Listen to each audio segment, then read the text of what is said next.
Hey everyone, hope you're doing great. Welcome back to my channel. In today's video, we'll dive into what if Naruto was never meant to become Hokage. Smash that subscribe button, and be sure to peek at the description below.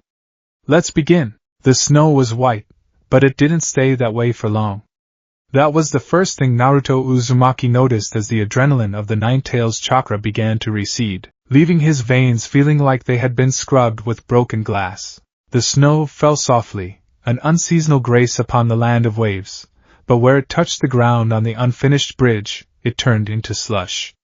And where it touched the bosom of Mochi and Haku, it turned red. Naruto stood trembling, his orange jumpsuit torn at the shoulder, his knuckles bruised and bloody. The silence that followed the chaos was heavier than the fighting itself. Gato was dead. The mercenaries had fled, scattered by the terrifying final stand of the Demon of the Mist. But there was no cheering. There was no victory cry. There was just the sound of the wind howling through the incomplete girders of the bridge, and the labored, wet breathing of a dying man. Naruto took a step forward. His sandals slapped against the wet concrete. He looked down at Zabuza. The man looked nothing like the monster Naruto had been terrified of only days ago. His face was uncovered, stripped of the bandages that had hidden his humanity. He was covered in blades, a porcupine of steel, yet he was trying to crawl. Kid! Zabuza's voice was a gurgle, thick with blood. Naruto froze. He wiped his nose with the back of his hand, smearing soot across his cheek. Yeah, you were right. Zabuza whispered, his eyes sliding toward the motionless body of the boy in the mask. Haku, the boy who had been stronger than Naruto, faster than Naruto, and yet had thrown his life away as if it were a cheap kunai. Shinobi we are still human. Naruto felt a lump in his throat the size of a rock. He wanted to yell. He wanted to scream that it wasn't fair, that Haku shouldn't be dead, that Zabuza shouldn't have waited until the last second to show he had a heart. But the scream died in his chest. Can you? Zabuza coughed, a violent spasm that shook his frame. Can you bring me to him? Naruto didn't hesitate. He fell to his knees, ignoring the ache in his own body. He grabbed Zabuza's arm, struggling under the weight of the grown man, the weight of the muscle and the weapons. It was heavy. Dead weight was always heavier than living weight, and Zabuza was halfway to the grave. I got you, Naruto grunted, his teeth gritted. He dragged the Demon of the Mist across the blood-slicked concrete. Every inch left a red streak. When they finally reached Haku, Naruto gently lowered Zabuza down. The snow drifted onto Haku's pale face. He looked like a doll. A tool that had been broken and discarded. Zabuza struggled to lift a hand, his fingers trembling as he brushed Haku's cheek. You were always too soft. Haku, Zabuza whispered. I wish I could go where you're going. But I don't think they let demons into heaven. You're not a demon, Naruto said, his voice cracking. The tears finally spilled over, hot and stinging against the cold air. You're just a guy. You're just a stupid guy who realized it too late. Zabuza chuckled, a wet, rattling sound. Yeah. Just a guy. His hand fell. The light left his eyes, not with a flash of fire, but like a candle being snuffed out by a draft. Naruto sat there for a long time. Kakashi was speaking to Tazuna somewhere in the background. Sakura was crying over Sasuke. No, wait, Sasuke was moving. He was alive. Naruto knew he should be relieved. He was relieved. But that relief was buried under an avalanche of something else. He looked at Haku's peaceful face. I am a tool for Zabuza-sama. I have no dreams of my own. Naruto looked at his own hands. They were shaking. I want to be Hokage, he had told everyone who would listen. I want to be the greatest ninja in the village. I want everyone to acknowledge me. For the first time in his 12 years of life, the thought of becoming Hokage didn't fill him with warmth. It made him feel cold. Because if Haku was a tool for Zabuza, then what was a Hokage? Wasn't a Hokage just the person who owned the most tools? The burial took place on a cliff overlooking the sea. It was a beautiful spot. The mist had cleared, leaving the sky a piercing, painful blue. Kakashi Hatake stood with his hands in his pockets, staring at the makeshift grave markers, Zabuza's massive executioner's blade served as the headstone. Sakura stood next to him, her eyes red-rimmed. Sasuke was leaning against a tree a few yards away, clutching his bandaged side, looking out at the ocean with a brooding intensity. Naruto stood directly in front of the graves. He hadn't said a word since they left the bridge. Ninja are not supposed to seek their own reason for existence, Kakashi said softly, breaking the silence. It was the standard lecture, the one he had probably heard 1,000 times, and the one he was now passing on to his students. We exist as tools for our village and our country. That is the shinobi way. Naruto's head snapped up. Is that what you believe, Kakashi-sensei? Kakashi looked down, his visible eye widening slightly at the lack of honorifics, the lack of the usual loud, boisterous tone. Naruto sounded tired. Older. It is the reality of our world, Naruto, Kakashi said, though his voice lacked conviction. Zabuza and Haku, they lived and died by that rule. Even if it's tragic, it's crap, Naruto said. He didn't shout it. He said it with a flat finality that was more jarring than any scream. Naruto. Sakura started, stepping forward. Don't be respectful. No, Sakura. Look at them. Naruto pointed at the mounds of dirt. Haku was stronger than me. He had a Kekkei Genkai. He was nice. He didn't even want to kill us. He just wanted to protect the person he loved, and the ninja system turned him into a weapon until he broke. If becoming a great ninja means I have to become a tool like that, if it means I have to just follow orders until I die in a ditch somewhere, Naruto clenched his fist over his heart. Then something is wrong with the way we're doing this. That is why we have villages, Kakashi said gently. To protect shinobi from being used by individuals like Gato. The Hokage protects us. The village gives us a home so we aren't wandering mercenaries. Does it? Naruto asked. He turned to look at Kakashi, his blue eyes piercing. The Mist Village made Zabuza into a monster. They made Haku an orphan. And what about us? Who protected us on that bridge? If you hadn't shown up, Sasuke would be dead. If the fox hadn't. He trailed off, touching his stomach. The village didn't save Haku. The village created the world that killed him. Kakashi didn't have an answer. He knew the history of the Bloody Mist. He knew the darkness of Konoha's own roots, though he kept that hidden from his genin. We should go, Sasuke said abruptly, pushing himself off the tree. Standing here won't change anything. They're dead. We survived. That's it. Naruto looked at Sasuke. He saw the bravado, but he also saw the slight tremble in Sasuke's hand. Sasuke was trying to harden his heart, to wrap it in iron so it couldn't be hurt again, just like Zabuza had tried. Yeah, Naruto whispered. We survived. He reached into his pouch and pulled out a small, shriveled flower he had found near the bridge. He placed it on Haku's grave. I'm sorry I couldn't save you, he thought. I promise, I won't become a tool. I won't let anyone use me. Not even Konoha. The journey back to the Hidden Leaf Village took 3 days. Usually, Naruto would have spent the time pestering Kakashi for new jutsu, or arguing with Sasuke, or trying to impress Sakura. Instead, he walked at the back of the group. The Great Naruto Bridge was finished behind them, a testament to Tezuna's will and Team 7's protection. The villagers of Waves had cheered for them as they left. They called Naruto a hero. Tezuna had ruffled his hair and promised that the bridge would carry his name forever. The Great Naruto Bridge. It sounded nice. But every time Naruto thought about it, he remembered the feeling of Haku's mask cracking under his fist. He remembered the look in Haku's eyes, not fear, but relief. Relief that his purpose was fulfilled, relief that he could die for Zabuza. Naruto walked through the forests of the Land of Fire, observing the world with new eyes. He saw the way the farmers in the rice paddies looked at them, with a mixture of fear and respect. They saw the headbands, the weapons, and they stepped off the road, bowing their heads. They weren't bowing to heroes. They were bowing to power. Naruto, you're slowing down, Sasuke called out, though there was no real bite in his tone. I'm coming, Naruto muttered, jogging slightly to catch up. Sakura fell into step beside him. You know, when we get back maybe we can get a Chiraku ramen? Kakashi-sensei might treat us. Maybe, Naruto said. Sakura frowned. She looked at him, really looked at him. The whiskers on his cheeks seemed to stand out more against his pale complexion. You really scared us, you know. When the red chakra came out, Naruto flinched. I know. I'm sorry. I'm not blaming you, Sakura said quickly. It saved us. But are you okay? You haven't yelled I'm gonna be Hokage in 3 days. It's quiet. It's weird. Naruto looked up at the canopy of trees, the sunlight filtering through the leaves in dappled patterns.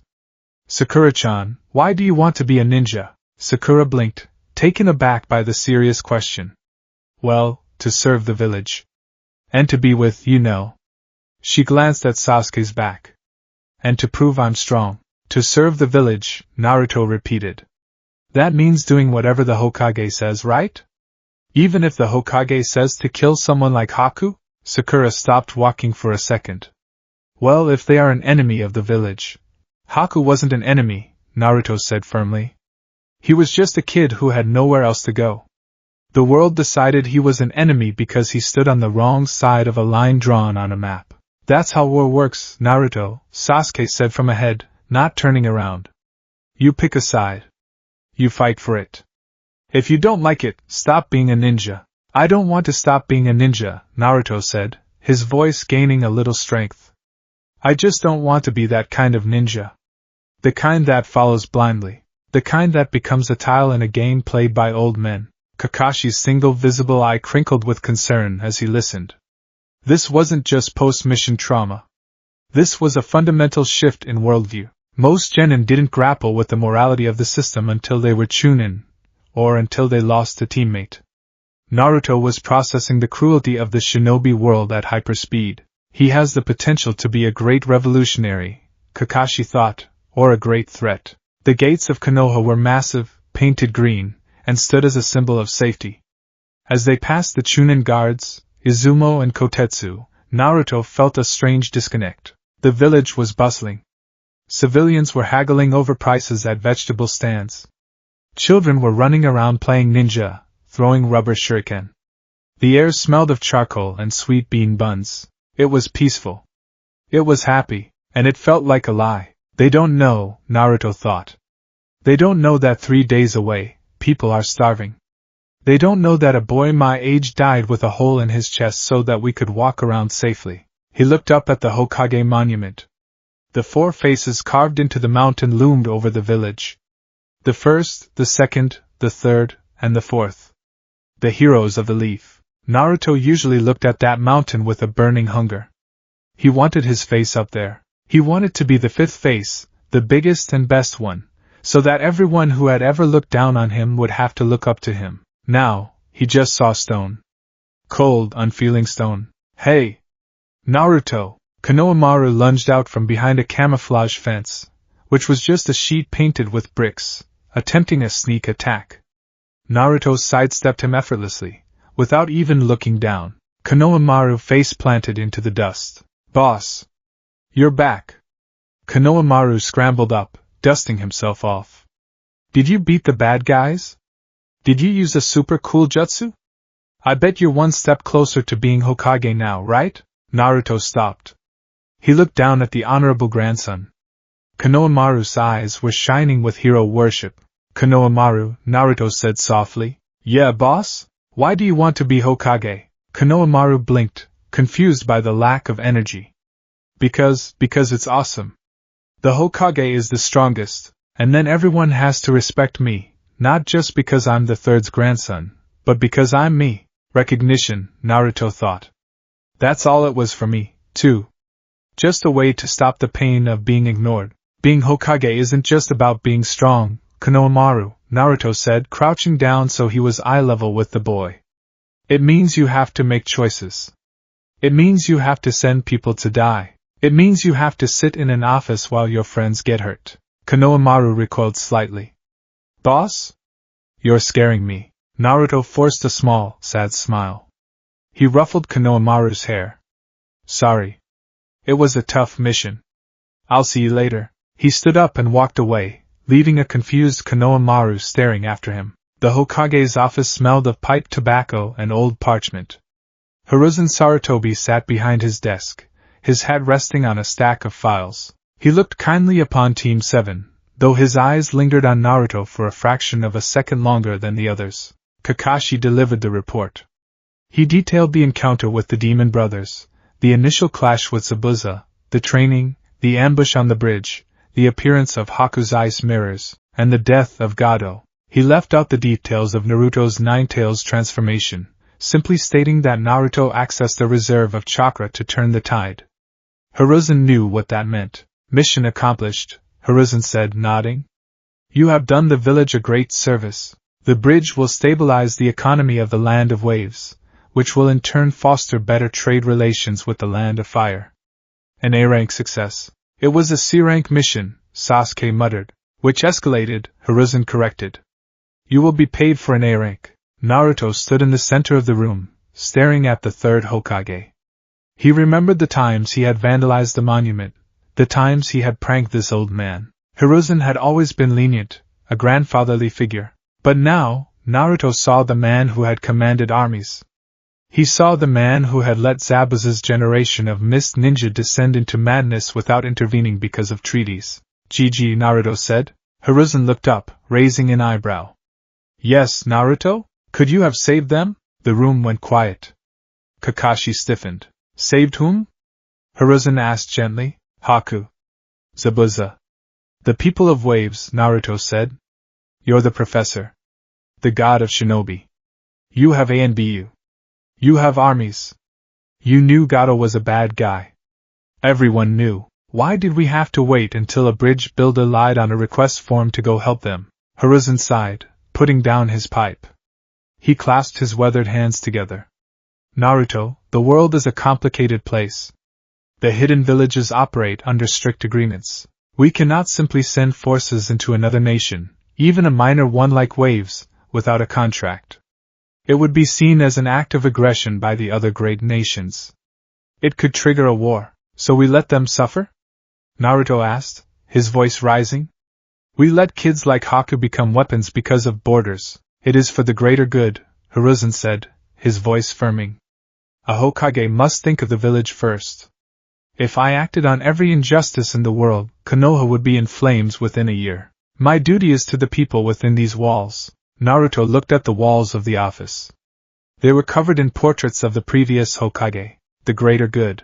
It sounded like an excuse.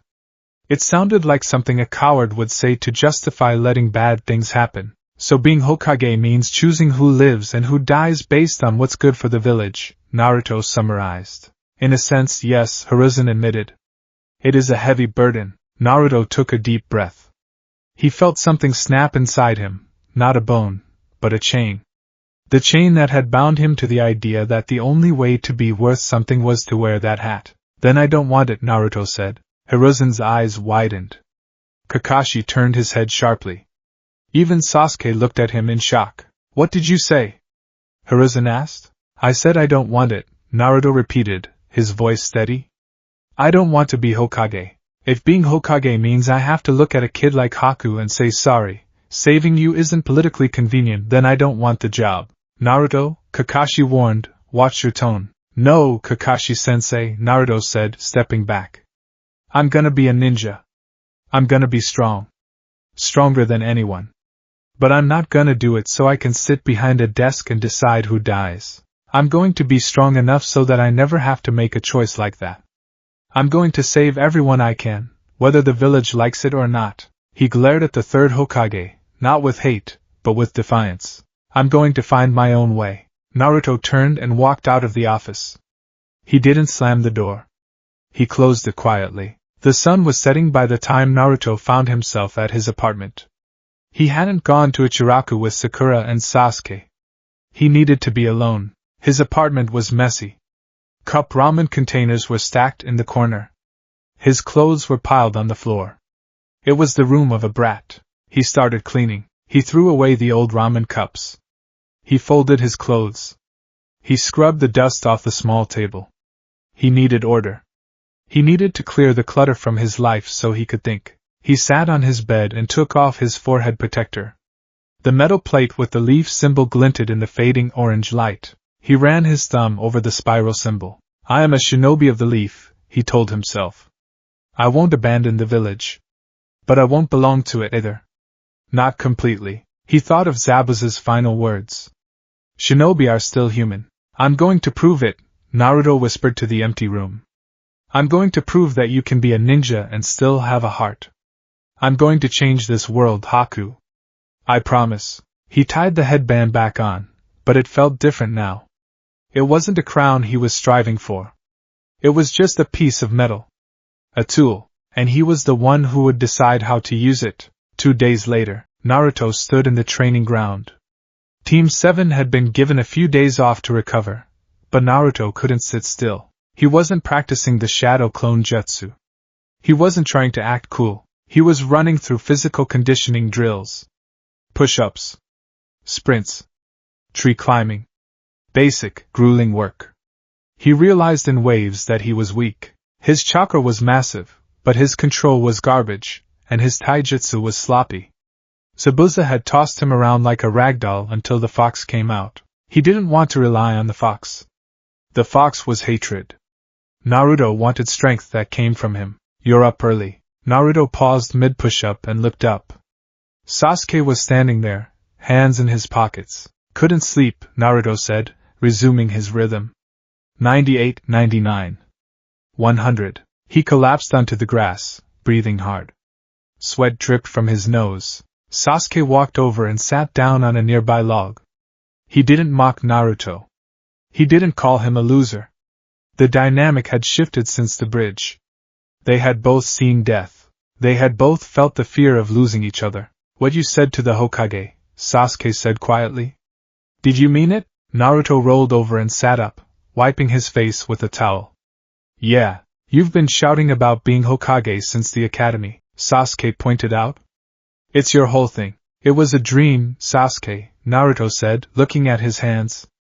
A kid's dream. I thought if I became Hokage, the pain would go away. The loneliness. I thought if I forced everyone to look at me, they'd have to love me. Sasuke looked away, a shadow crossing his face. He understood loneliness.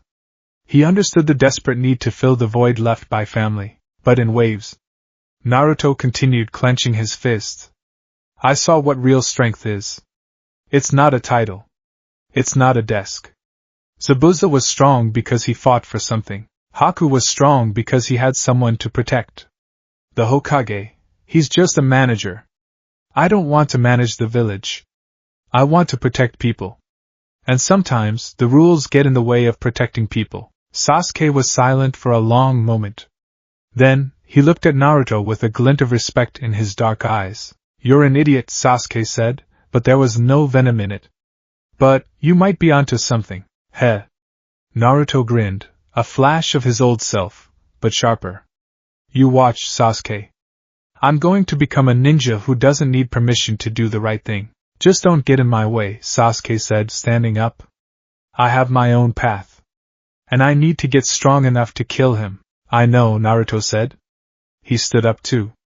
But maybe you don't have to do it alone. Sasuke paused. He didn't look back, but he didn't walk away immediately either. We'll see. As Sasuke walked off, Naruto looked up at the sky. A hawk was circling high above, free and untethered, riding the currents of the wind. I'm going to be like that, Naruto vowed. Free. He turned back to the training post. He had work to do. He had to be stronger. He had to be faster. He had to be smarter, because the next time he met a Haku, he wasn't going to let them die. The next time he met a Zabuza, he wasn't going to let the system crush them. The boy who wanted to be king was dead. The boy who wanted to save the world was just beginning to wake up. The hospital of Konoha smelled of antiseptic and despair. It was a scent Naruto Uzumaki was becoming uncomfortably familiar with. He sat on the edge of the bed in Rock Lee's room. The boy with the bowl cut and the bushy brows, the one who had declared with such fire that hard work could beat genius, lay motionless. His leg and arm were encased in heavy plaster, crushed by the sand of the hidden sands monster, Gaara. Naruto looked at Lee, then at the empty chair beside the bed where Might Guy had been sitting for hours before finally stepping out to speak with the medics. The doctors say he'll never be a ninja again, Sakura had whispered to him earlier, tears in her eyes. Naruto gripped the edge of the mattress. His knuckles turned white. The Chunin exams. The preliminary rounds. It was supposed to be a showcase of talent, a stepping stone to promotion.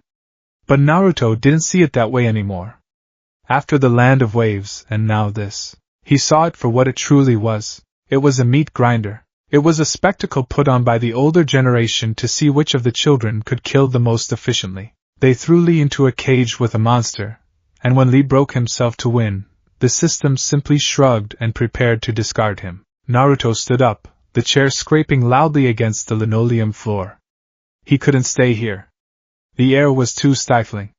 He needed to breathe. He walked out of the room, down the hallway, and past the room where Hinata Hyuga lay recovering. He paused at her door. He remembered her fight against Niji. He remembered Niji's cold, white eyes, preaching about destiny, about how people were born into their roles and could never change them. Niji had tried to kill her. His own cousin, because the rules of their clan demanded a hierarchy of hatred. And the Hokage watched, Naruto thought bitterly. The Jonin watched. They only stopped it at the very last second. They let it happen. Naruto walked out of the hospital and into the bright, blinding sunlight of Konoha. The village was buzzing with excitement for the upcoming final tournament. Tourists were already arriving. Merchants were hanging banners. Hey! You! The one with the orange jumpsuit. Naruto stopped and looked up. Standing on a rooftop was Ebisu, the closet pervert and elite tutor. Kakashi-san asked me to oversee your training for the final round, Ebisu declared, adjusting his dark glasses. Since he is busy training Sasuke-kun, Naruto stared at him. A month ago, he would have thrown a tantrum. He would have screamed that Kakashi was playing favorites. He would have demanded that Kakashi train him too. Instead, Naruto just sighed. No thanks. Ebisu blinked, nearly losing his balance. Excuse me? Do you realize who I am? I am a Tokubetsu Jonin. An elite educator. You need to learn chakra control if you want to stand a chance against Niji Hyuga. I know I need to learn, Naruto said, his voice flat. But not from you. You're part of the system. The system? Ebisu was baffled. You teach people how to be proper ninja, Naruto said, turning away. I don't want to be a proper ninja. I don't want to learn how to follow orders better. I need to learn how to break things. He left Ebisu standing there, mouth agape, and walked toward the hot springs. He didn't know where he was going, really. He just knew he needed water. Water was calming. It reminded him of the bridge, of the clarity he had found in the Land of Waves. The steam rose in thick, white plumes from the bathhouse vents. Naruto wandered near the river that fed the springs, kicking a stone along the path. That was when he heard the giggling. He looked up toward the women's side of the bathhouse partition. Perched atop a large wooden fence, peering through a gap with a telescope, was a massive man with a mane of spiky white hair. He was dressed in red and green, carrying a giant scroll on his back. Hee, purely for research, the man muttered, scribbling furiously into a notepad. Naruto stopped. He stared. In the past, he would have yelled pervert and blown the man's cover. But Naruto was in a different headspace. He observed the man. The chakra radiating off him was immense. It wasn't sharp and cold like Kakashi's, or dark and heavy like Zabuza's. It was vast. Like a mountain. Or a swamp. This was no ordinary pervert. Naruto silently shunshined, a sloppy, burst movement flicker he had picked up by watching Sasuke, and appeared on the fence next to the man. What are you writing? Naruto asked calmly. Ga! The man flailed, nearly dropping his telescope. He tumbled off the fence, landing in the dirt with a heavy thud. He scrambled up, striking a kabuki pose. You dare interrupt the research of the great sage of Mount Mayaboku? The man bellowed. I am the Toad Sage. The gallant Jiraiya. Naruto sat on the fence, looking down at him. You're one of the Sannin, he stated. Jiraiya paused, his theatrical pose faltering. He peered at the kid. The orange jumpsuit. The whiskers. The blonde hair. Minato. The name echoed in Jiraiya's heart, a pang of old grief. But the kid's eyes were different. Minato's eyes had been bright, gentle. Kushina's had been fierce. This kid's eyes were deep. They looked like the eyes of an old man trapped in a boy's body. So you've heard of me, Jiraiya said, dusting off his Haori. Naturally. My fame precedes me. I heard you were strong, Naruto said. He hopped down from the fence. Stronger than Kakashi. Maybe even stronger than the old man Hokage. Ha! Well, Sarutobi-sensei is getting on in years, Jiraiya grinned. But yes, I am quite the specimen. Then why aren't you Hokage? The question cut through the humid air like a wind blade. Jiraiya's smile froze. He looked at Naruto, really looked at him. What kind of question is that, kid? The third Hokage is old, Naruto said. He makes mistakes. He let the village get soft. Or maybe he let it get cruel. I can't decide. But you're strong. You're famous. If you're so great, why are you peeping on girls instead of running the village? Jiraiya's expression sobered. The goofy pervert facade melted away, revealing the hardened veteran beneath. He walked over to a nearby rock and sat down, gesturing for Naruto to follow. You're the Uzumaki brat, aren't you? Jiraiya asked. Naruto, he corrected. Naruto. Right. Jiraiya sighed, looking up at the sky. You want to know why I'm not Hokage? Because the Hokage is a fool's title. Naruto's eyes widened slightly. That wasn't the answer he expected. He expected an excuse about freedom or research. Explain, Naruto demanded. Jiraiya looked at him, surprised by the authority in the boy's tone. The Hokage, he sits in a chair. He reads reports. He decides that 100 men go to the border, and 20 of them won't come back. He maintains the status quo. He keeps the machine running. Jiraiya leaned forward, resting his elbows on his knees.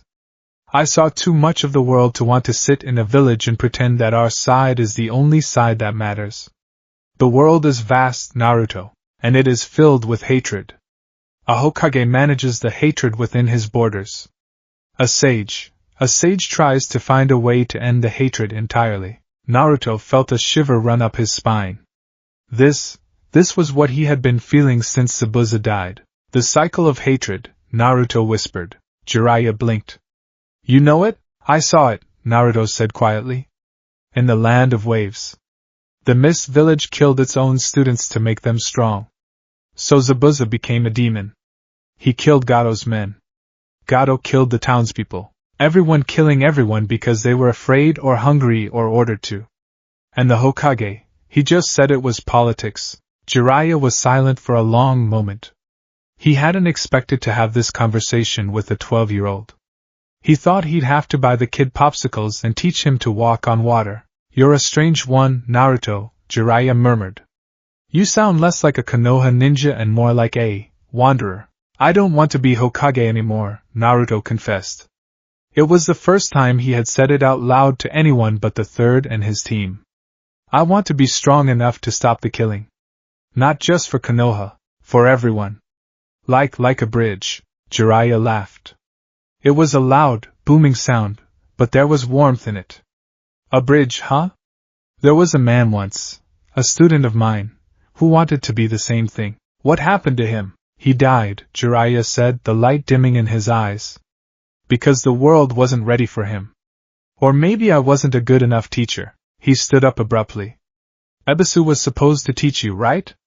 The water walking practice? I ditched him. Good. He's a bore. Jiraiya grinned, the mask sliding back into place, but thinner this time. I'll teach you. But not because you're a Konoha ninja.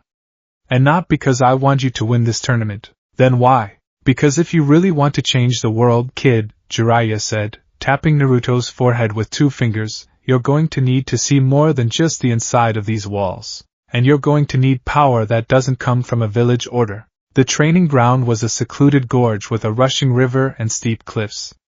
For 2 weeks, Naruto didn't just learn. He devoured. The water walking exercise, usually a stumbling block for those with poor control, was mastered in 3 days.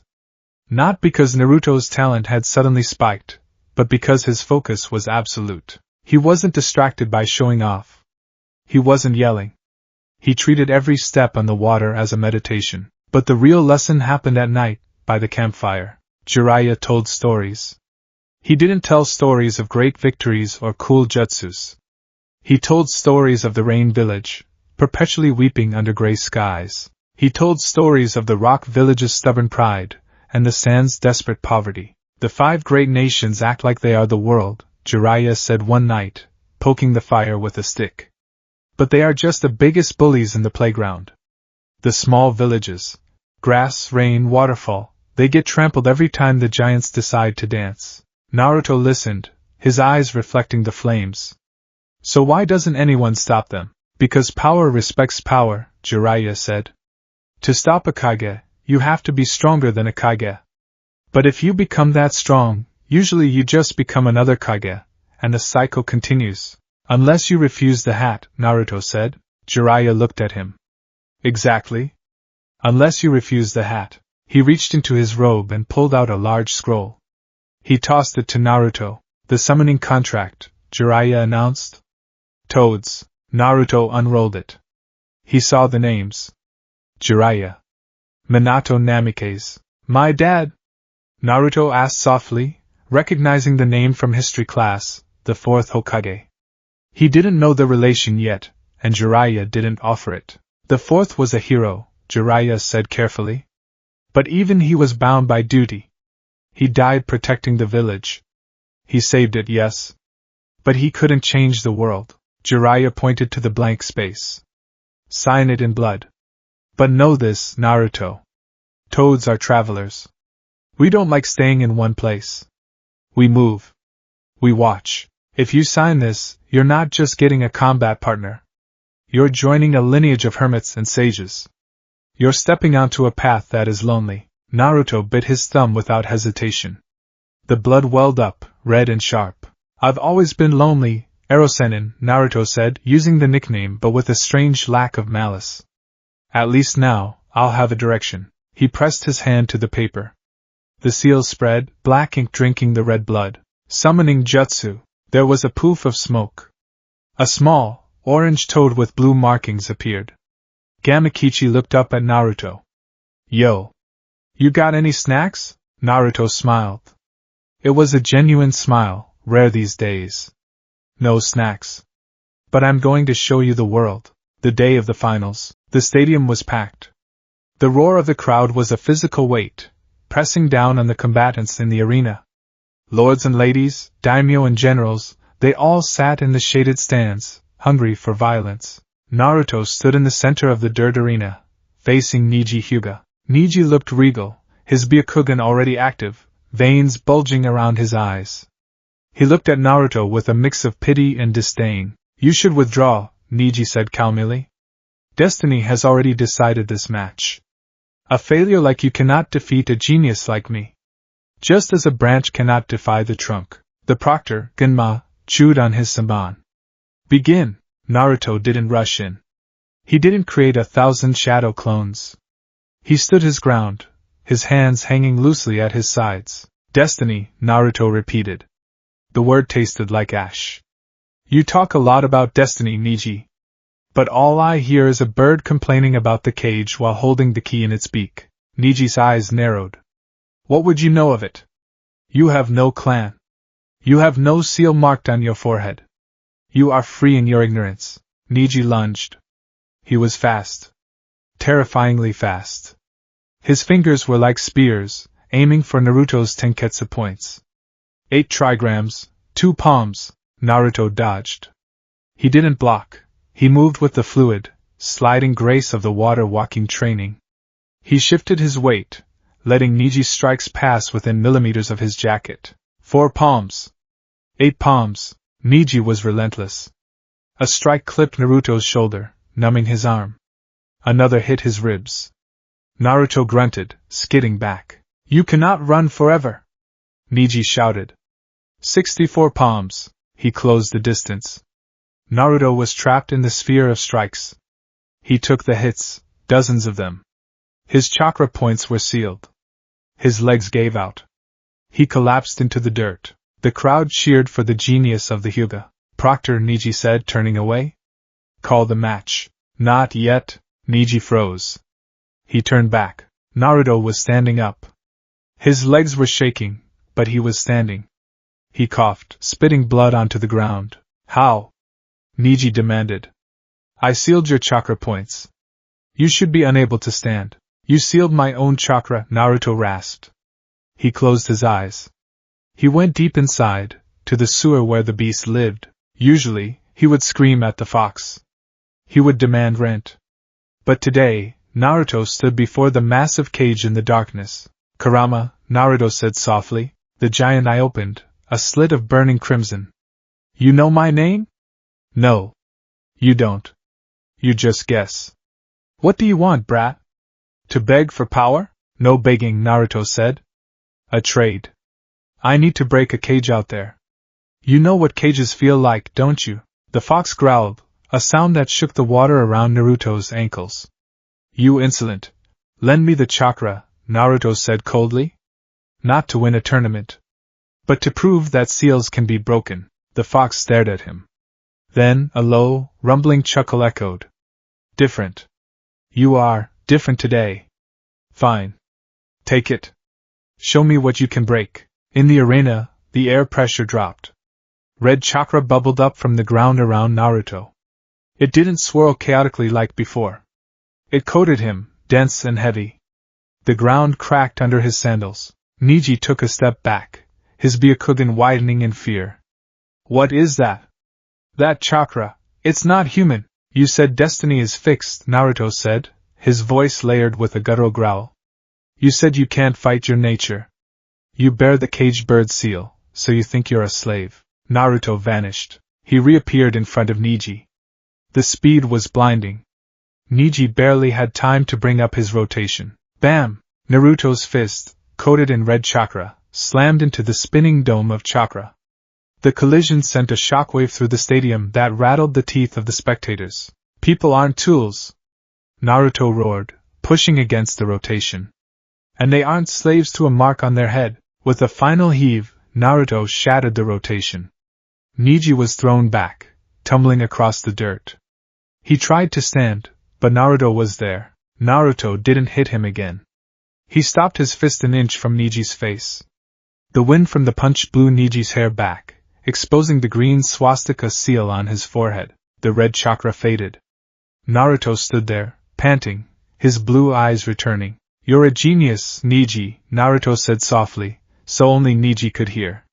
But you're stupid. You hate the main family, but you follow their rules. You try to kill Hinata because they tell you that's how it works. Niji stared up at him, trembling. What choice do I have? It is my fate.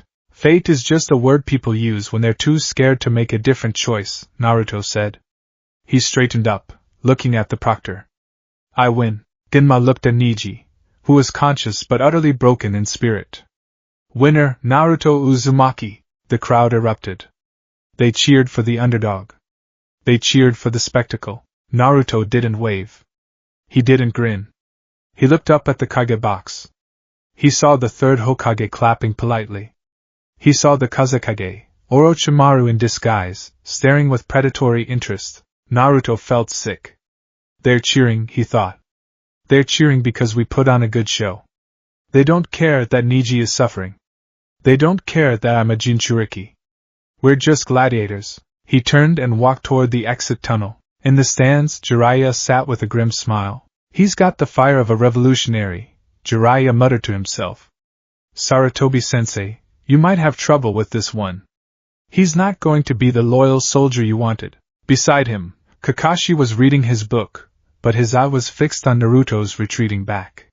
He's changed, hasn't he? Growing up happens fast in war, Jiraiya said. And make no mistake, Kakashi. That boy is already at war. He just hasn't declared the enemy yet. Naruto sat in the waiting room, listening to the sounds of the next match starting. Shino vs. Kankuro. The door opened. Naruto expected Sakura or Kakashi. It was Shikamaru. The lazy genius looked at Naruto with a complicated expression. That was troublesome, Shikamaru said, leaning against the doorframe. You beat the Hyuga prodigy. You should be celebrating. Nothing to celebrate, Naruto said, staring at his hands. He's still got the seal, Shikamaru. Beating him up didn't wipe it off his forehead. Shikamaru was silent. He scratched his head. You know. Asuma-sensei talks about the king sometimes. The one we have to protect. The king? Yeah. I always thought it was the Hokage. But hearing you out there, talking about cages. Shikamaru sighed. Maybe the king isn't who we think it is. Before Naruto could answer, the stadium shook. An explosion rocked the foundation. Screams erupted from the stands. Naruto stood up instantly. He felt a sinister chakra, something cold and serpentine, flood the arena. Feathers began to fall from the sky. A genjutsu. It's starting, Naruto said grimly. What is? Shikamaru asked, covering his ears as the sirens began to wail. Naruto walked to the balcony and looked out. Giant snakes were breaching the walls of Konoha.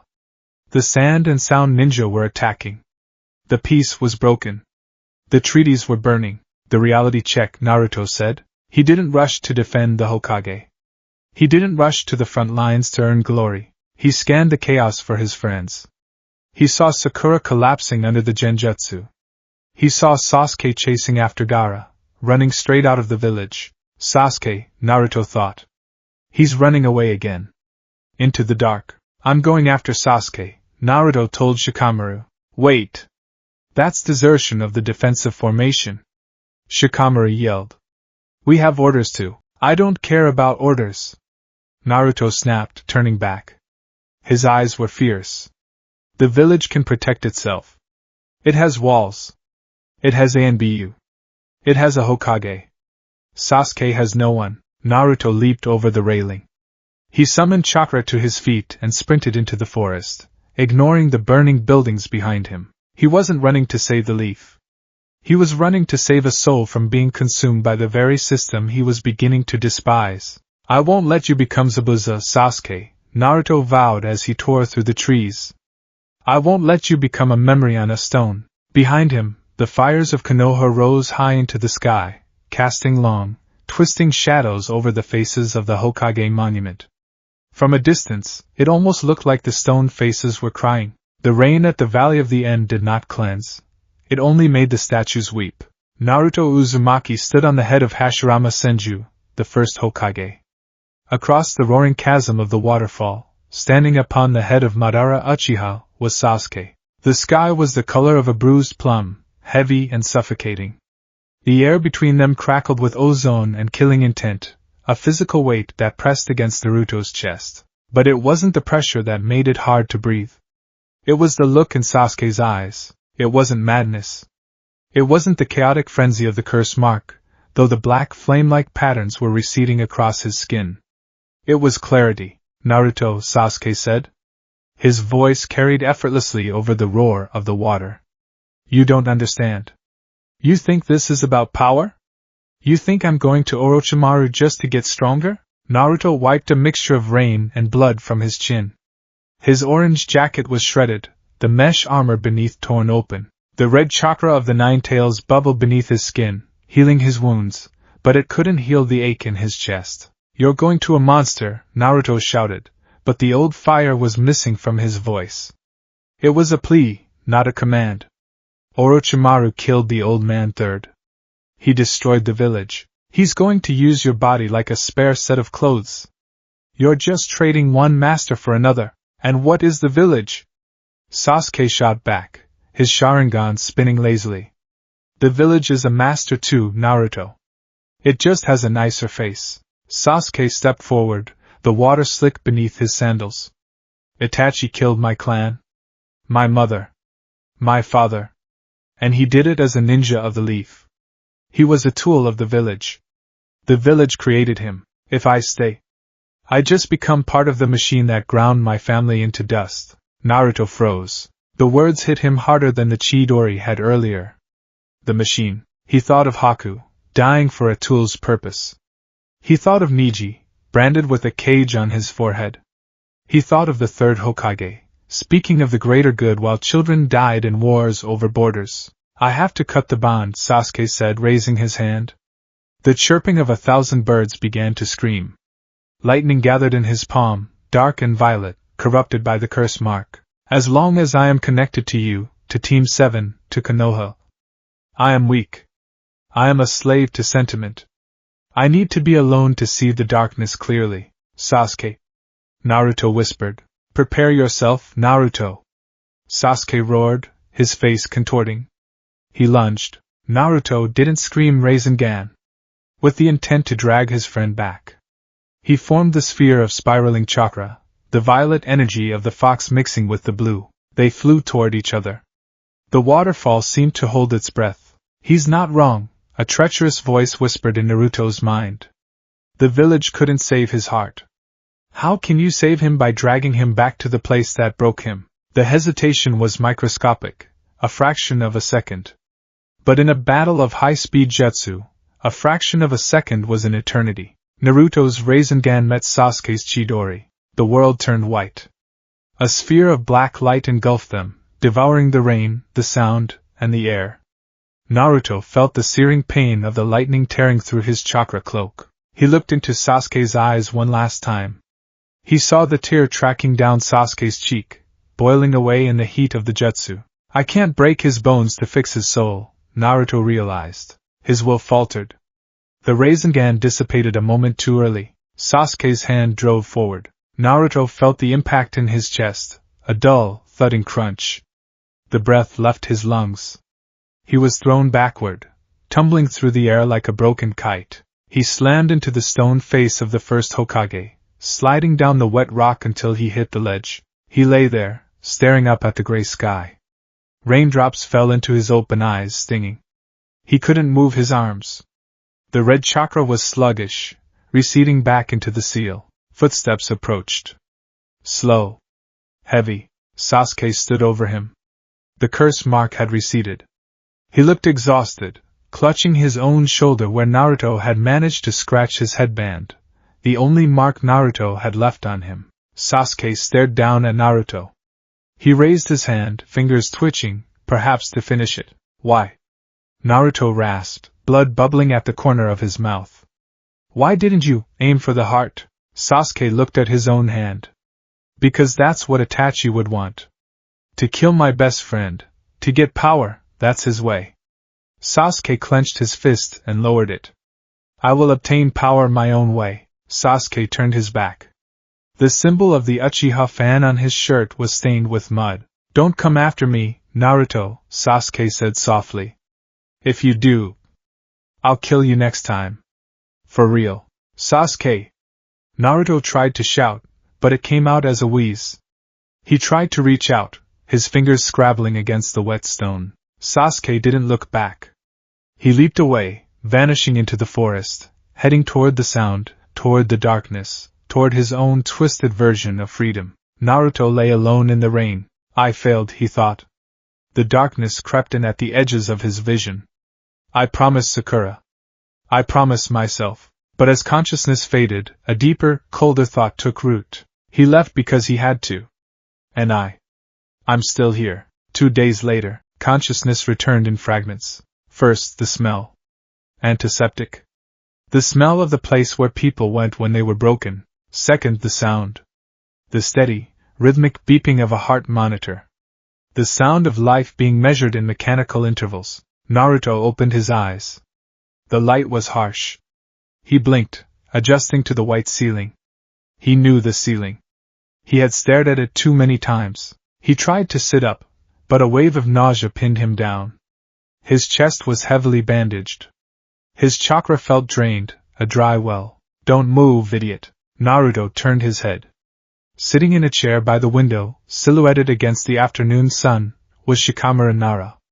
The boy looked terrible. His arm was in a sling, and he had a bandage wrapped around his head. But he was alive. Shikamaru, Naruto croaked. His throat felt like he had swallowed sand. You've been out for 2 days, Shikamaru said, his voice lacking its usual laziness. It was tight, strained. The mission was a bust. Naruto stared at the ceiling. Everyone? Alive, Shikamaru said, answering the unspoken question. Choji and Niji took the worst of it. They're in critical care, but Lady Tsunade says they'll pull through. Kiba and Lee are banged up but fine. And Sasuke? Naruto asked. Shikamaru looked out the window, watching a leaf flutter in the wind. Gone. The trail went cold past the border of the land of rice fields. We couldn't cross without triggering a war. Gone. The word hung in the air, heavy as a stone. The door slid open. Sakura Haruno entered. She was holding a vase of daffodils. When she saw Naruto's open eyes, the vase slipped from her fingers. It shattered on the floor, water and flowers spreading across the tiles. Naruto! She rushed to the bedside. Her eyes were puffy, red-rimmed. She had been crying for days. She grabbed the railing of the bed, her knuckles white. "You're awake," she sobbed. "Oh, thank God. I was so worried. When Kakashi-sensei brought you back, you were so cold." Naruto looked at her. He saw the desperation in her eyes. "The hope, Sakura," he said softly. "It's okay," she said quickly, wiping her eyes.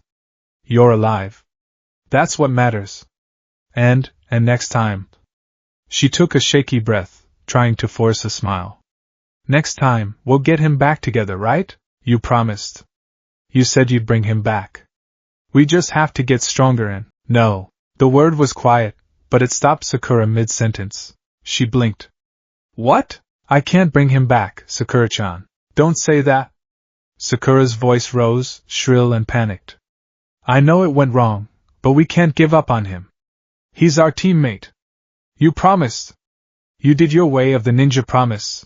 Naruto slowly pushed himself up into a sitting position, ignoring the sharp protest of his ribs. He looked Sakura in the eye. His blue eyes, usually so bright and full of goofy energy, were dim. They looked like the ocean on a cloudy day. "I promised to bring him home," Naruto said. "But Konoha isn't his home anymore. It's his prison." "What are you talking about?" Sakura stepped back, looking at him as if he were a stranger. "He was kidnapped. Or brainwashed by Orochimaru. He went willingly," Naruto said. He didn't sugarcoat it. He didn't lie to protect her feelings. "I fought him. I talked to him. He chose to leave. He hates this place, Sakura. He hates the village because of what happened to his clan. If I drag him back here in chains, I'm just doing the same thing Itachi did to him. I'm forcing him to live a life he hates. So we just let him go." Sakura whispered, tears streaming down her face again. "We just let him become a rogue ninja. A criminal?" "I don't know," Naruto admitted, looking down at his bandaged hands. "I don't know the answer. But the promise to bring him back to be a happy leaf ninja, that was a lie. I can't keep a lying promise." Sakura stared at him for a long moment. Then, she turned and ran out of the room. Her sobs echoed down the hallway. Shikamaru, who had been silent the whole time, finally spoke. "That was harsh." "It was true," Naruto murmured. Shikamaru sighed. He stood up and walked to the door. "For what it's worth, I think you're right. Being a ninja, it's not a game. I learned that the hard way on this mission." He paused at the door. "Troublesome world we live in, huh?" "Yeah," Naruto said. "Troublesome." The next day, the Hokage's office. Tsunade Senju, the fifth Hokage, sat behind the desk that had once belonged to her teacher, the third. She looked tired. The piles of paperwork regarding the invasion repairs, the hospital budget, and now the Sasuke retrieval mission failure were creating a fortress around her. Standing before her were the village elders, Hamura and Koharu.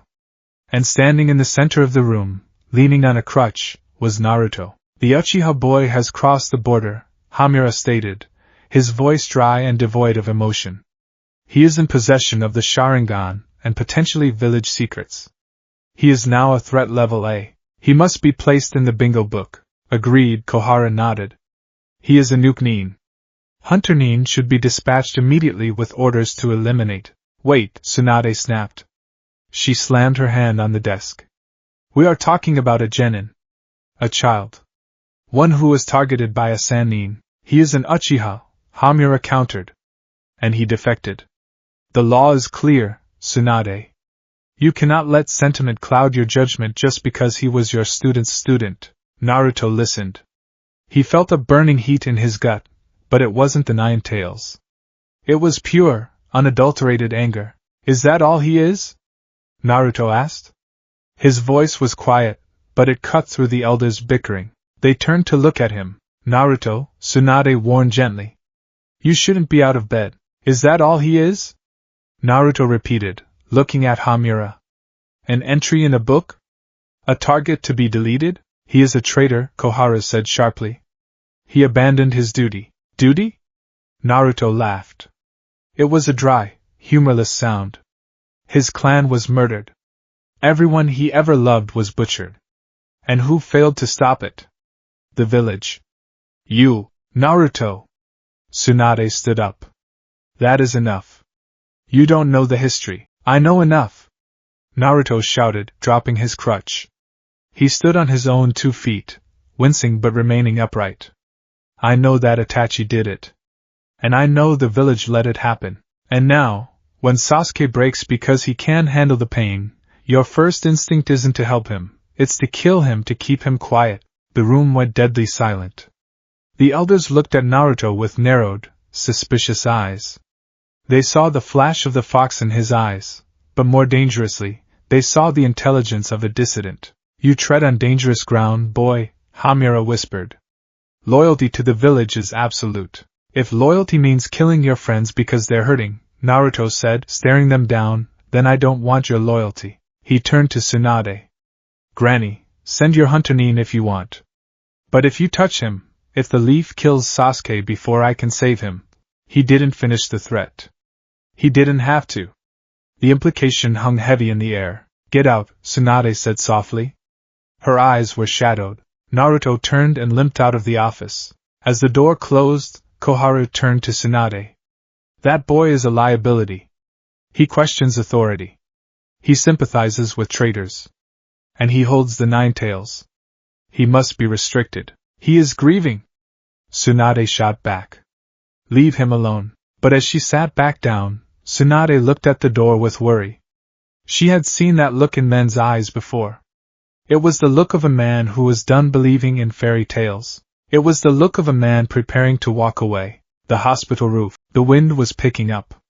It tugged at Naruto's hospital gown. He leaned against the railing, looking out over the village. From up here, Konoha looked peaceful. The red roofs, the green trees. It looked like paradise. It's a nice view, isn't it? Naruto didn't turn around. He knew the voice. The gravelly baritone of the toad sage. Jiraiya stepped up beside him, leaning his elbows on the railing. He wasn't smiling. He wasn't being the pervert. I heard about the meeting, Jiraiya said. You yelled at the elders. Bold move. They're vultures, Naruto muttered. They're old, Jiraiya corrected. They're scared. They've seen 3 world wars. They think order is the only thing keeping us from annihilation. Order built on piles of bodies isn't order, Naruto said. It's a graveyard, Jiraiya sighed. He reached into his vest and pulled out a popsicle. He broke it in half and offered a piece to Naruto. Naruto took it. The cold sugar tasted like childhood, a stark contrast to his mood. I failed, Erosenin, Naruto said. I wasn't strong enough. Sasuke beat me. He didn't just beat you, Jiraiya said. He left you alive.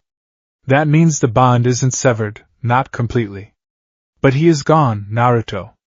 He is with Orochimaru now. In 3 years, Orochimaru will try to take his body. 3 years, Naruto repeated. I'm leaving the village, Jiraiya said. To track the Akatsuki? To keep an eye on Orochimaru. And to write my book. He looked at Naruto sideways. I can take a student with me. Naruto froze. He looked at the Sannin. You want me to come with you? The Akatsuki are after you, Jiraiya explained. Konoha can't protect you. If you stay here, the elders will lock you in the village, surround you with ANBU, and treat you like a nuclear bomb in a warehouse. You'll rot. And if I go with you, you'll train. You'll see the world. You'll get strong. Naruto finished his popsicle. He threw the stick over the railing. I have a condition, Naruto said. Jiraiya raised an eyebrow. You're in no position to bargain, kid. But let's hear it. Naruto turned to face him fully. I'm not training to become Hokage. And I'm not training to be a weapon for Granny Tsunade to use in her wars. Then what are you training for? I want to change the system, Naruto said. His voice was steady, older than his 13 years. I want to be strong enough that no one has to be a tool ever again. I want to build a world where kids like Haku live, and kids like Sasuke don't have to run away to monsters just to feel safe. Jiraiya stared at him. He saw the fourth Hokage in the boy's face, but he also saw something else.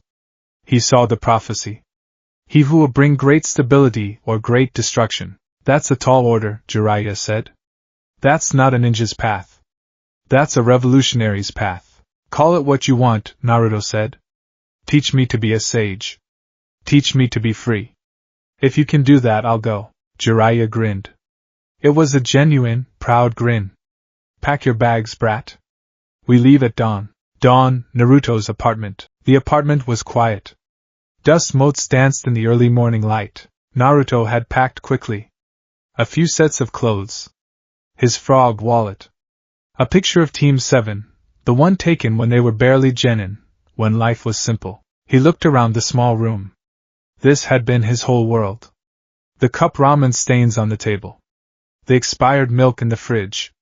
The loneliness that hung in the corners like cobwebs. He picked up his forehead protector from the bedside table. The blue cloth was frayed.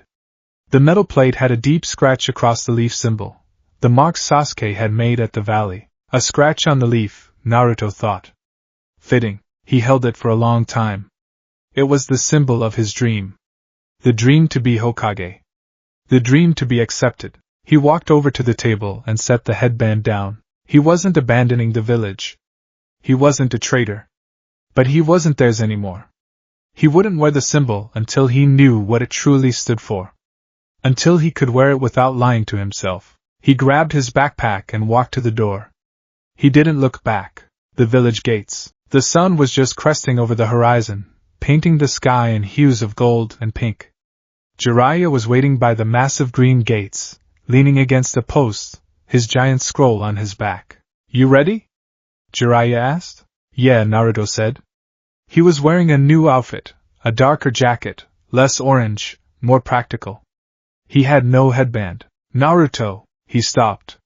He turned around. Sakura was running toward them. She stopped a few feet away, panting. She looked at his bare forehead. Her eyes widened. You're really leaving? She asked. For a while, Naruto said. And you're not wearing. She pointed to his forehead. It's just metal, Sakura, Naruto said gently. Sakura bit her lip. She looked at him, and she realized that the boy who used to ask her on dates every 5 minutes was gone. In his place was someone she didn't quite understand, but someone she respected. You're going to get strong, right? She asked. Yeah. And Sasuke? Naruto looked toward the north, toward the sound of the wind. I won't bring him back to Konoha, Sakura, Naruto said firmly. I won't drag him back to prison. Sakura flinched. But Naruto continued, his voice softening. I will save him from the darkness. I will save him from Orochimaru. And I will save him from himself. Even if he hates me for it. He looked at her with a sad smile. That's my promise. Not as a ninja of the leaf, but as his friend. Sakura stared at him, tears welling up again. But this time, she wiped them away fiercely. She clenched her fist. Then I'll get strong too, she declared. I won't just be the girl who cries. I'm going to ask Lady Tsunade to train me. So when you find him, I can help you save him. Naruto nodded. Good. We'll need you. He turned back to the road. Jiraiya pushed off the post and started walking. Naruto fell into step beside the Sannin. The great gates of Konoha loomed above them, casting a long shadow. As they stepped across the threshold, Naruto felt a weight lift off his shoulders. The weight of the village's expectations. The weight of the Hokage's hat. He took a deep breath of the outside air. It smelled of earth and rain and unknown roads. So, Jiraiya said, looking down at him. Where to first? Naruto looked at the horizon, vast and endless. Wherever the wind blows, Naruto said. They walked into the distance, 2 specks against the rising sun, leaving the village behind to find a way to save the world from itself. The border between the land of earth and the land of rain was not drawn with ink on a map.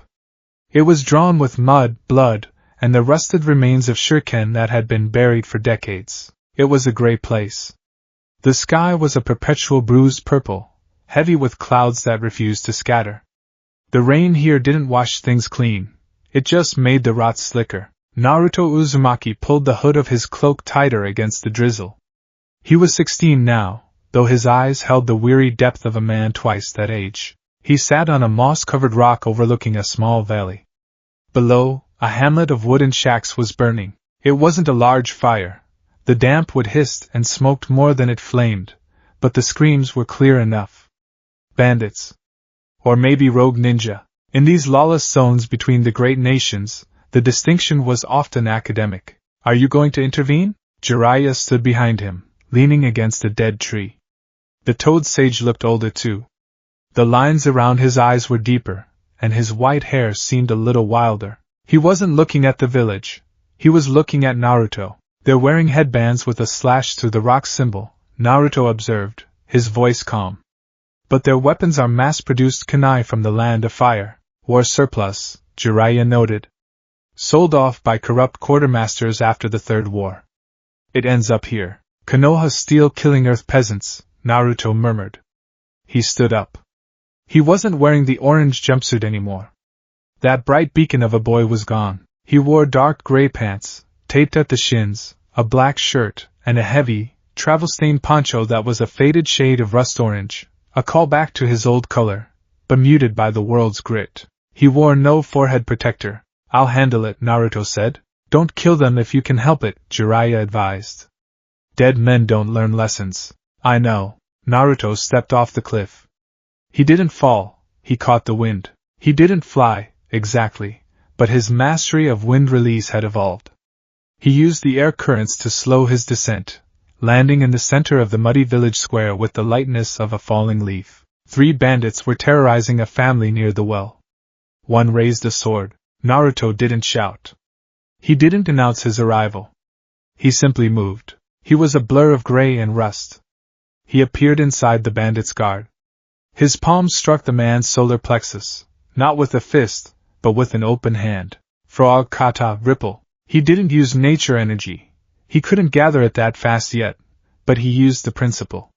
He sent a shockwave of chakra through the man's body, bypassing muscle and bone to rattle the diaphragm. The bandit collapsed, foaming at the mouth, incapacitated but alive. The other 2 turned, eyes widening. Ninja! They threw shuriken. Naruto didn't dodge. He extended his hand, fingers splayed. A burst of wind, concentrated and rotating, formed a small shield in front of his palm. The shuriken pinged off the invisible barrier harmlessly. Leave, Naruto said. His voice was not a roar, but it carried a resonance that vibrated in the chest. Leave the supplies. Leave the weapons. Walk away. Who do you think you are, kid? The leader snarled, drawing a jagged kunai. You think one brat can stop us? Naruto looked at him. He looked at the greed in the man's eyes, the desperation. He saw the cycle. These men were likely orphans of the last war, turning to banditry to survive. I'm not a brat, Naruto said softly. I'm a ghost. He formed a seal. Wind release, great breakthrough. But he controlled it. Instead of a gale that would level the houses, he compressed the air into a narrow tunnel. It hit the bandits like a solid wall, lifting them off their feet and throwing them 50 meters out of the village, into the muddy rice paddies. Silence descended on the square. The villagers peeked out from behind their doors. An old woman, clutching a child, looked at Naruto with fear. To them, he was just another powerful soldier. Another threat. Naruto reached into his pouch. He didn't pull out a weapon. He pulled out a scroll. He set it on the ground and unsealed it. Sacks of rice and dried meat, supplies he and Jiraiya had bought in the last town, popped into existence. It's not much, Naruto said to the old woman. But it will get you through the winter. Who are you? The woman trembled. Are you from the leaf? The rock? Naruto touched his bare forehead. No. I'm just a traveler. He turned and leaped away, vanishing into the mist before they could thank him. He didn't want their thanks. He didn't want their worship. He just wanted them to live. Back on the ridge, Jiraiya smirked. You're getting soft, kid. You gave them half our dinner. We can fish, Naruto said, pulling his hood back up. Come on, Ero Sennin. We have a long walk to Konoha, the journey home. The walk back to the Fire Nation took weeks. They moved slowly, not because they were lazy, but because Naruto was observing. For 2.5 years, they had wandered the fringes of the continent. Naruto had seen the poverty of the Land of Wind, where water was more valuable than gold. He had seen the rigid, stifling control of the Land of Lightning. He had trained on the backs of giant toads and meditated under waterfalls until his skin felt like it was part of the stone. He had grown. He stood nearly 6 feet tall now. His shoulders were broad, his jawline defined. The baby fat was gone, replaced by the lean, corded muscle of a martial artist. His hair had grown out, framing his face in shaggy golden spikes that reminded Jiraiya painfully of Minato. But it was his chakra that had changed the most. It used to be a raging fire, chaotic and leaking. Now, it was a deep ocean. The training in chakra control had been grueling. Jiraiya had forced him to balance on stone spikes, to lift boulders with nothing but chakra adhesion, to mediate while Kurama whispered poison in his ear. "You're quiet," Jiraiya noted as they camped one night near the fire border. Naruto poked the fire with a stick. "Thinking about Sasuke?" "Always." Naruto watched the sparks fly up into the night sky. "But also about the village. You nervous to go back?" "A little," Naruto admitted. "I haven't been home in a long time. I wonder if it still feels like home." "It's a place, Naruto," Jiraiya said, taking a swig from his sake bottle. "Places change. People change. The village you left isn't the one you're returning to. And you're not the boy who left it." "The elders," Naruto said, his eyes narrowing slightly. "Are they still alive?" "Unfortunately," Jiraiya grunted. "And still paranoid. They haven't forgotten your little outburst before we left. They'll be watching you." "Let them watch," Naruto said, snapping the stick in half. "I'm not their Jinchuriki weapon anymore. I'm done being a tool. Just remember," Jiraiya warned. "Tsunade is in the middle. Don't make her job harder than it has to be." Naruto smiled, a small, genuine thing. "I like Granny. I won't cause trouble. Unless trouble finds me." The gates of Konoha, the massive green gates of Konohagakure stood open, welcoming the morning trade. Izumo and Kotetsu sat in the guard booth, looking bored out of their minds. "Man, it's peaceful," Kotetsu yawned, leaning back in his chair. "I almost missed the excitement." "Don't jinx it," Izumo muttered, stamping a merchant's pass. "Peace is good. Peace means we get to sit here and eat dango." A shadow fell over the booth. 2 figures stood at the entrance.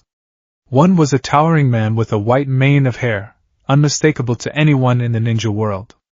The other was a hooded figure in a travel-worn poncho. "Jiraiya-sama." Izumo scrambled to his feet, knocking over his tea. "Welcome back." "Yo," Jiraiya waved casually. "Long time no see, boys." Kotetsu looked at the second figure. "And this is?" The figure reached up and pulled back the hood. Blonde hair caught the sunlight. Blue eyes, bright and clear, looked at the village with a mixture of nostalgia and assessment. The whisker marks on his cheeks were the only giveaway to the boy he used to be. "Hey Izumo." "Kotetsu," Naruto said. His voice was deeper, a rich baritone that rumbled in his chest. "You guys still haven't fixed that squeaky hinge on the left gate?" Izumo's jaw dropped. "And Naruto?" Naruto smiled. "I'm back." He walked through the gates. The village opened up before him. The main street was bustling. The smells of charcoal, sweet bean paste, and dust hit him, a sensory overload of memory. He looked up at the Hokage monument. The faces were the same. But the paint on his prank masterpieces had long since been scrubbed away. "Naruto!" A voice rang out from the street. Naruto stopped and turned. Running toward him, dodging a cart of cabbages, was a young woman with pink hair. She wore the uniform of a chunin, red vest and all, but her presence felt different. Sharper. Sakura Haruno skidded to a halt 5 feet away from him.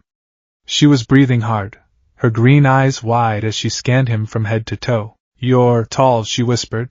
Naruto looked at her. He saw the strength in her stance. He saw the diamond-shaped seal forming on her forehead, the mark of Tsunade's disciple. "You too, Sakura-chan," Naruto said softly. "You look strong." Sakura hesitated.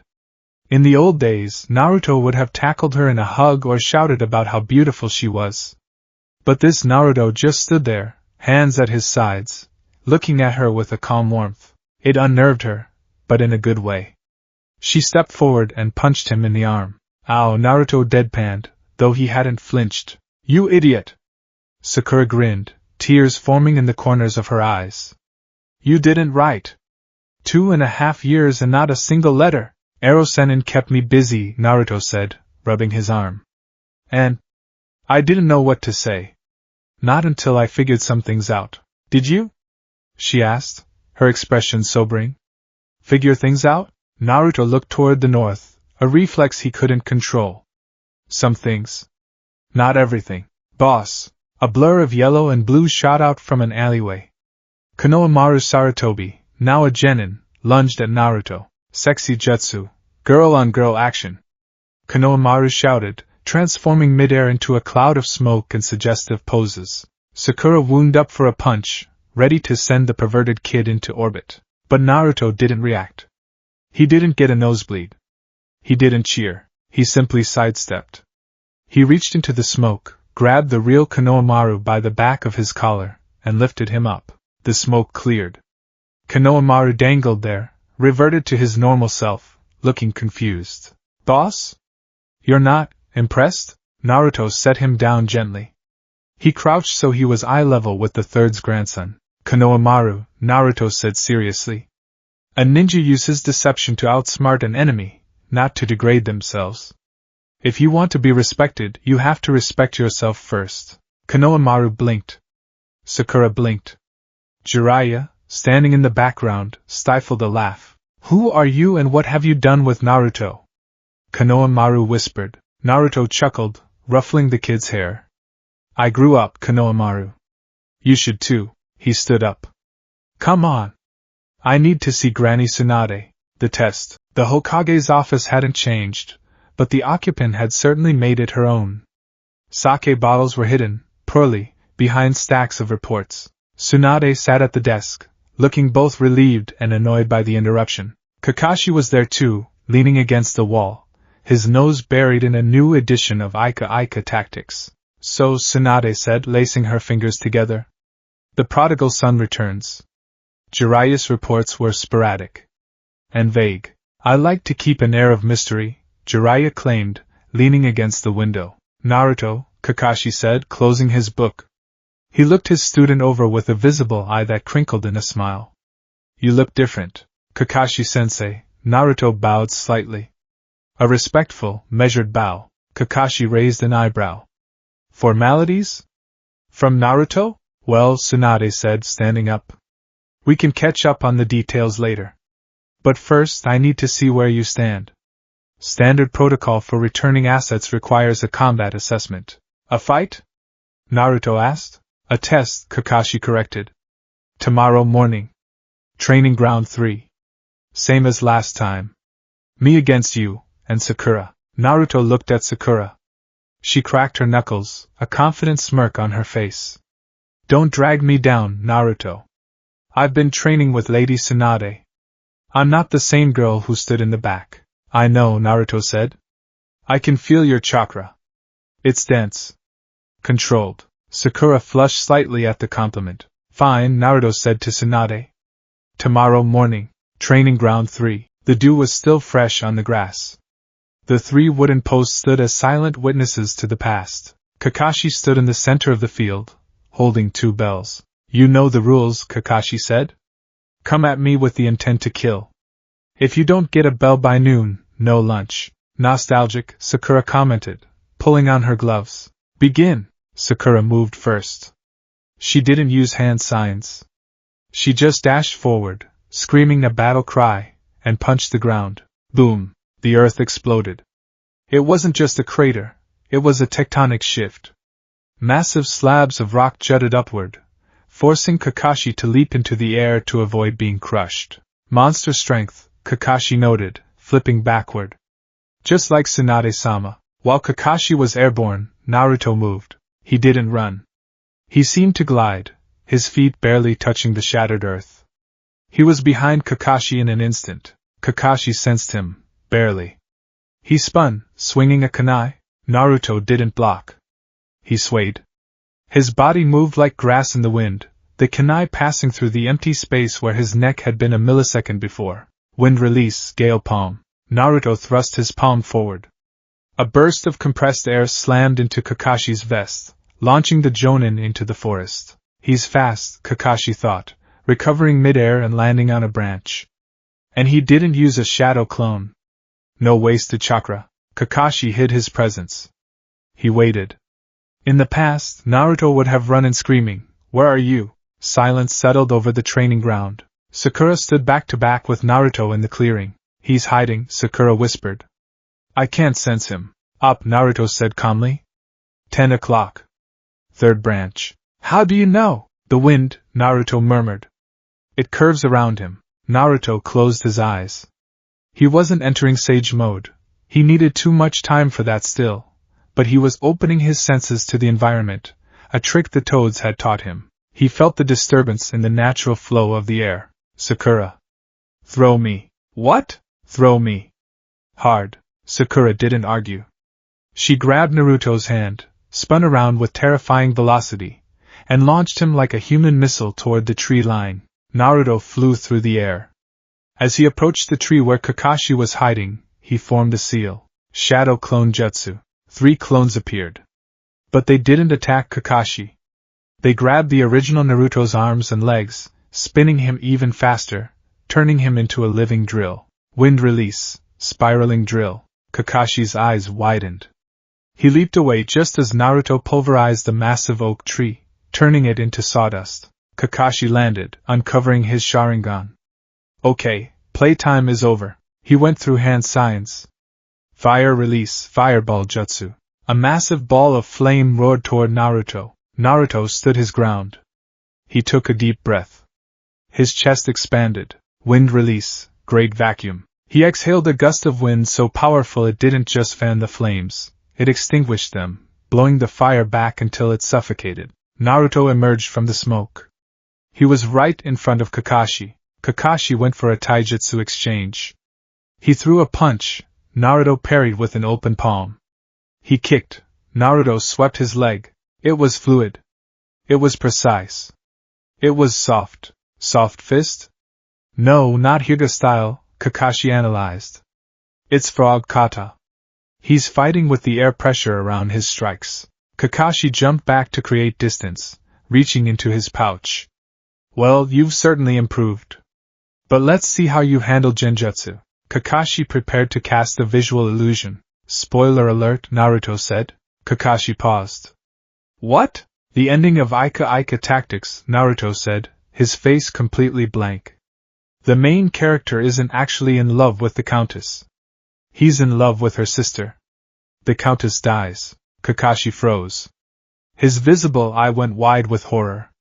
No. Yes. Jiraiya wrote the draft while we were in the land of hot water. I proofread it. Kakashi's soul seemed to leave his body for a second.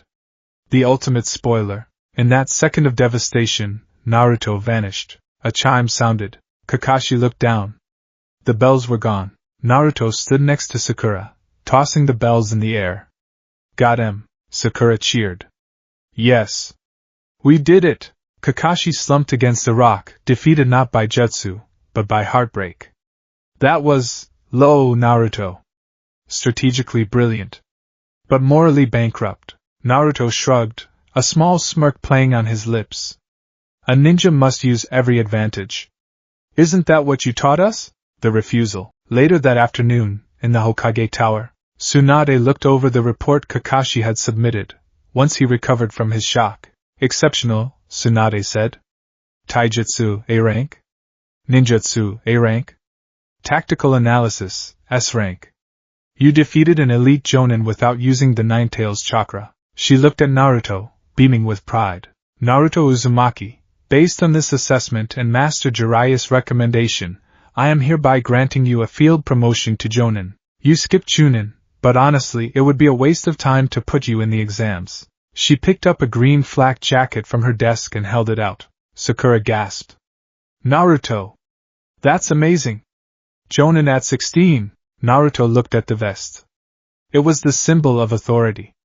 It was the uniform of the Leaf's elite. He didn't move to take it. No thanks, Naruto said. The room went silent. The smile dropped from Tsunade's face. Shizen dropped a clipboard. Excuse me? Tsunade asked. I said no thanks, Naruto repeated politely. I don't want the rank. Do you understand what you're refusing? Tsunade asked, her voice hardening. This is prestige. This is access to high-level missions. This is one step closer to being Hokage? Naruto finished. I told you before I left, Granny. I'm not chasing the hat anymore. This isn't just about the hat, Tsunade argued. It's about the chain of command. If you are a genin, you are at the bottom. You have no authority. I don't want authority over others, Naruto said. And I don't want to lead a squad of kids into a war I don't believe in. If I take that vest, I am a soldier of Konoha. I have to follow orders without question. I have to kill who you tell me to kill. He looked her in the eye. I won't do that. The door to the office opened. An old man with a cane and a bandaged eye walked in, flanked by two Anbu. Danzo Shimura. I told you, Tsunade, Danzo rasped. The boy is a loose cannon. Jiraiya has filled his head with pacifist nonsense. Naruto turned to look at Danzo. He felt the cold, slimy chakra irradiating from the man.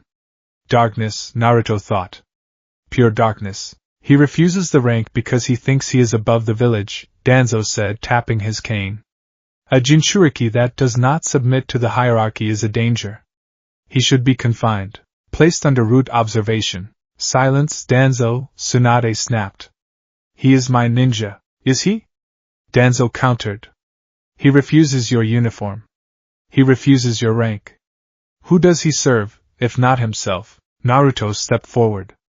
The Anbu tensed. I serve the peace, Naruto said, his voice ringing clear. I will protect this village, Danzo. I will protect my friends. But I won't be a cog in your machine. I won't be a weapon you can point at the stone or the cloud whenever you want a land grab. He turned back to Tsunade. Keep me a genin. Put me on the reserve list. Call me for the hard missions, the ones to stop Akatsuki, the ones to save people. I'll do those. But don't ask me to be a bureaucrat, and don't ask me to be a killer for the state. Tsunade looked at him. She saw the iron in his spine. He wasn't rebelling out of teenage angst. He was rebelling out of moral conviction. She sighed, rubbing her temples. You are stubborn. Just like your mother. She put the vest down. Fine. Genin Naruto Uzumaki. You are assigned to Team Kakashi. Your primary objective is the investigation of the Akatsuki and the recovery of the rogue ninja Sasuke Uchiha. Understood, Naruto said. However, Tsunade added, glancing at Danzo.